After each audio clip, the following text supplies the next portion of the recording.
Richard Milligan, and I'm back about to cut another podcast. And it's always fun and easy to cut these podcasts. And the reason why is because the title of the podcast is Recruiting Conversations. And so the topics that we discuss in the week to week is the topics that come up in my coaching. So, I coach anywhere from 30 to sometimes as many as 45 hours in a week. And in those conversations, I'm dealing with the day-to-day of what most recruiting leaders are dealing with. And so I'm excited today to actually come to you and talk about some of my recent conversations. So I'm excited we're about to go live here. And if you haven't watched the videos before, one of the things that you know is that we are a little bit ahead here doing what we're doing, recording this. The podcast comes next. So you get to see us live, and I try to bring an extra nugget or two to the actual end of the video. So if you'll stay to the very end, it'll be well worth your time. I'll give you one extra nugget that will help you as it relates to the conversation that's coming up today. It is about distractions. It's about being focused and the importance of. We'll talk about some verbiage that I use. It's called hyper-focused. And how do we stay hyper-focused in an environment, especially as a recruiting leader, where the distractions are all around you. So it is a difficult thing to do, but it can be done. And I'm here to help you figure out how to do it. So we're going live with our podcast in 3, in 2, and in 1. Hey everybody, welcome back to Recruiting Conversations. I'm your host, Richard Milligan. And if you've listened to us before, you know what we're all about. If you have not listened to us before, let me tell you what we're all about, because you may be new to the podcast. And so I don't want to ever assume that someone shows up to this podcast not fully knowing what we're trying to accomplish. So here it is. Our main intention with this podcast is to reach what I call the recruiting leader. So the recruiting leader is someone that actually leads a team, but then is also responsible for actually building that team, recruiting to that team. So if you sit in some type of regional manager role, area manager role, branch manager role, a lot of times in a sales manager role, those roles are responsible for the day-to-day of managing the team and ensuring that you all are delivering in whatever area of business you deliver, but then you are also responsible for recruiting top people to your team. And the difficulties are unique with this particular position. The difficulties are unique in that you wear maybe as many as 15 different hats in a given day. You might actually have as many as 15 job responsibilities that fall underneath that leadership hat that you wear, where you just simply manage the team. But if you don't focus on the recruiting aspect of your role, of your business, eventually you'll probably find yourself without a job. And I'm not here to bring you bad news, but what I am here to say is this. Our mission here is to help educate and grow the recruiting leader. We're here to help that individual maximize their skill set, maximize their giftings, find their purpose. All of those things are inside the lane of what we want to accomplish within this podcast. With that said, we're going to jump into a recent conversation that I have, and thus the title of this podcast, Recruiting Conversations. A recent conversation that I had was a conversation around the environment that a recruiting leader was in that dealt with a lot of distractions. So if you are in this role, you can relate, because if you are wearing those 15 hats and now you're trying to make recruiting a primary responsibility or a primary objective in the day-to-day, it a lot of times can be a problem that you have to solve, and that you just don't have the margin. You just don't have the time left over. And a lot of times it may not even be that you don't have the margin or the time left over. It may be that it seems as though that is the problem, when a lot of times the problem boils down to we're just not able to pull ourselves out of the distractions. So I love a short story that I came across that involved Warren Buffett, Bill Gates, and Bill Gates' father. Now, I've seen this story in a couple of formats, but the meat of the story is the same. So the story goes like this. Warren Buffett, Bill Gates, and Bill Gates' father were actually at a event together. And this was some sort of a fundraising event. And the people that were the donors that had showed up for the event all had a chance to ask questions. And so the three were sitting on a panel of some sort, and someone from the audience asked the question to them of what they thought the key was to success. And in this environment, all three of these people, Buffett, Gates, and Gates, responded immediately with one word, and that one word was focus. So I can only imagine the three of those actually looking at each other with a bit of a sly grin, given the fact that they had just answered this question with the exact same answer.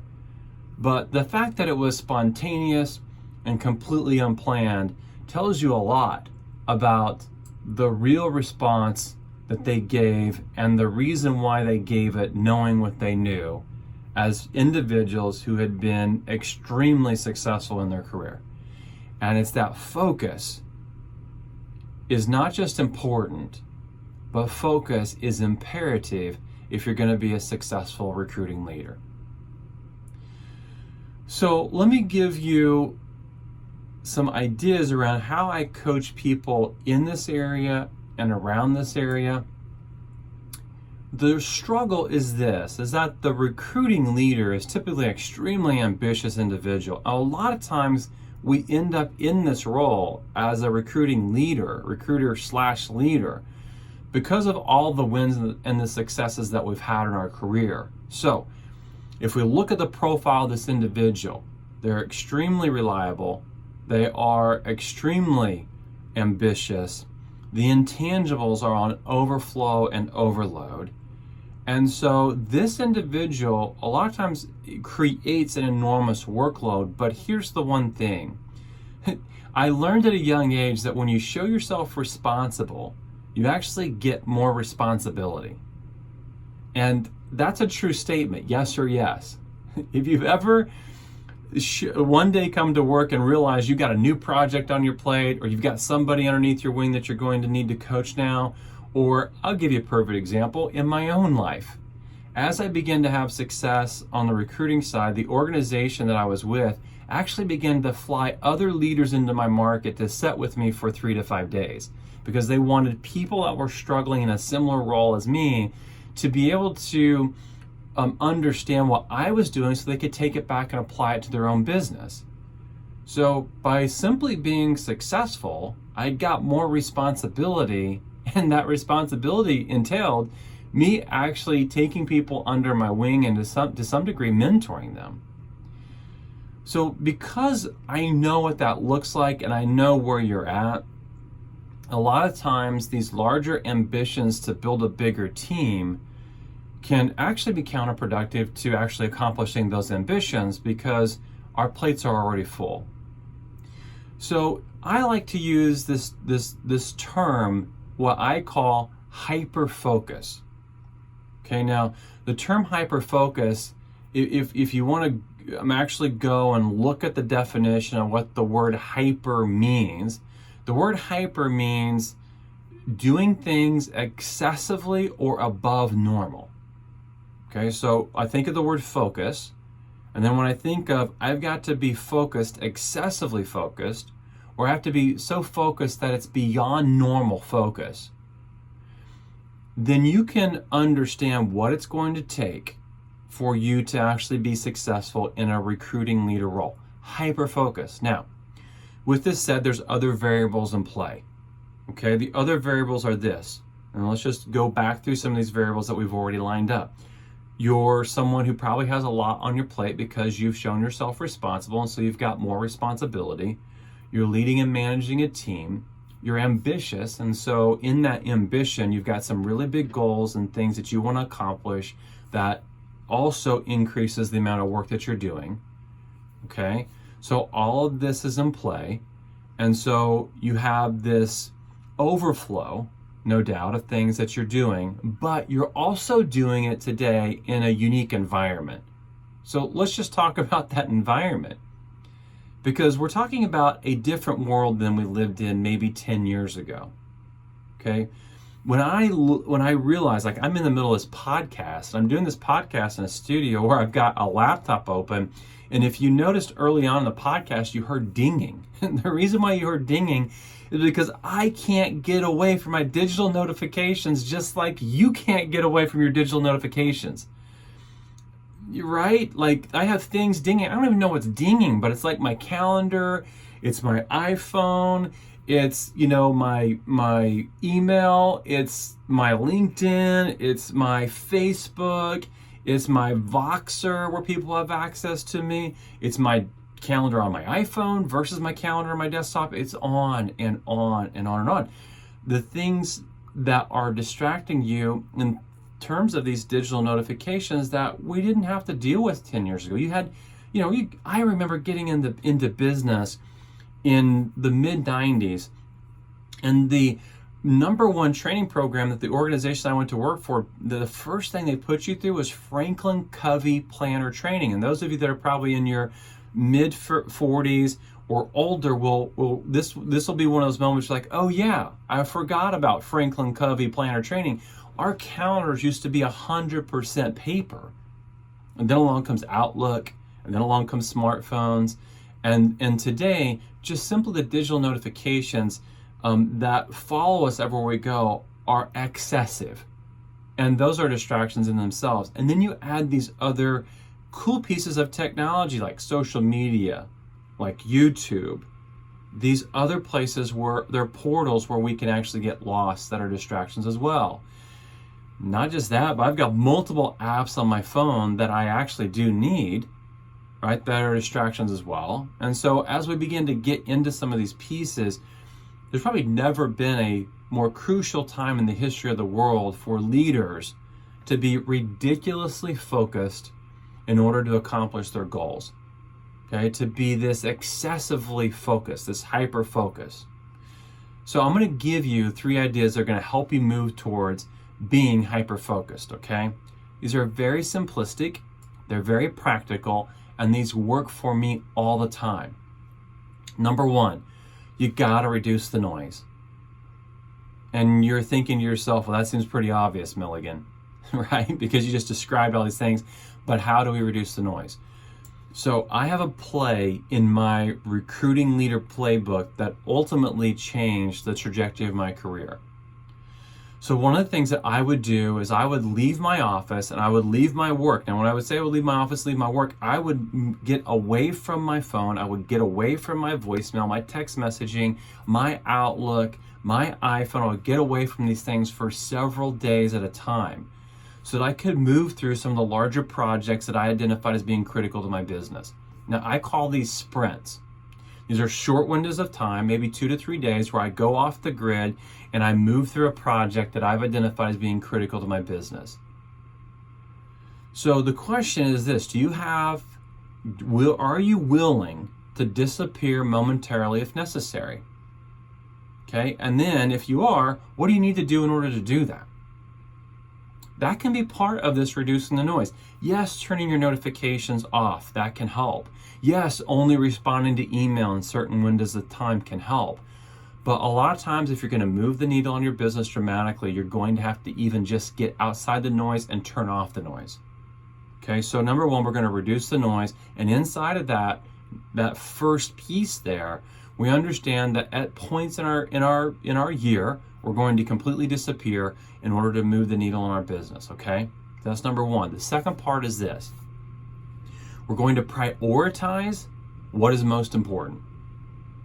Okay, I know this is obvious, okay, but most people approach their day with a to-do list in hand that simply has the easiest task on the list that need to be done. These are the most obvious things. These are working in the business, not working on the business. These are things like returning phone calls, responding to email, addressing whatever squeaky wheel it is that you have in your business. These are a lot of simplistic tasks, but these are the first tasks that we spend the majority of our day in. This really becomes our daily plan. Like, this. Most of you can spend an entire day in your email simply answering, responding and solving problems inside your email inbox. And while there is an element of that needs to be done, that's the playbook for the ineffective leader. So if you're doing that right now, you are ineffective at what you do in terms of moving the needle towards the larger pieces that are going to make you a successful recruiting leader. Okay, if you're going to accomplish big things, you're going to have to focus on what moves your business the most. And it's not Outlook. It's not email. I don't care if you're using Gmail or whatever you're using. It's not your email inbox that's going to move your needle the most in your business. Okay, so that's the second part. The third part is this. You're going to have to get really good at saying no. And this is really hard because a lot of recruiting leaders are extremely relational. That's why you get to where you are. You're great at developing relationships. A lot of times, this is someone who's extremely influential, someone that's an extrovert. And that individual, that profile as a whole has difficulty saying no. Because to some degree, it's a bit affirming to be actually asked to do something where you could say yes, right? There's this element to it where it actually makes us feel good to be a part of that committee or to be responsible for this particular project or to take the lead on something, right? Those things are affirming. But if you're going to get the most important tasks done and get them done quickly, then you're going to find yourself saying no a lot. Look, if you're resourceful, others are going to constantly be looking for your help. And while that's a compliment to who we are and to our strengths, it can actually be a death nail into you accomplishing your most critical, most important tasks that are going to move your business the farthest, the quickest. So if you're willing to do these three things, then you will find that you can get hyper-focused on a daily basis, right? So let's go back through that again. Number one, we're going to reduce the noise. Number two, we're going to prioritize what is of most importance on a daily basis. And then we're going to say no a lot. We're going to repeat this process every day. And here's what I know. Before you know it, there will be a string of days, of consecutive days where you're hyper-focused again and again and again, and you will feel the momentum of this inside your business. It will be incredible for you to see how far you can move your business in a short window of time if you will do this. Are you ready? Let's get set and let's go. If this has brought value to you today, I'd love to have you share this with somebody that needs this. If it's someone that's in a leadership role that also recruits, everybody needs this, and depending on what season of their business they're in. And so I'd be honored if I bring value to you in the day-to-day of these podcasts. Share it with somebody. Let's continue to pass this on and to help people that are in this specific recruiting leader role continue to grow and continue to accomplish the things that they want to accomplish inside their career and inside their business. And until I see you again, you can't see me unless you're watching the video, but until you hear from me again, all the best to you. And don't forget, you should have fun recruiting, okay? This should not be something that's arduous, something that's hard for you to do. Like if you're representing the authentic version of you and you're simply building relationships, and building relationships are fun. A lot of people look at recruiting as though it's a sales pitch or we're trying to convince somebody to do something. You are not. You are trying to bring value through the most authentic version of you, and that comes through relationship building. That I oversimplified it, right? Ready? Get set, go. Have a great week, everybody. We'll talk to you next time here on Recruiting Conversations.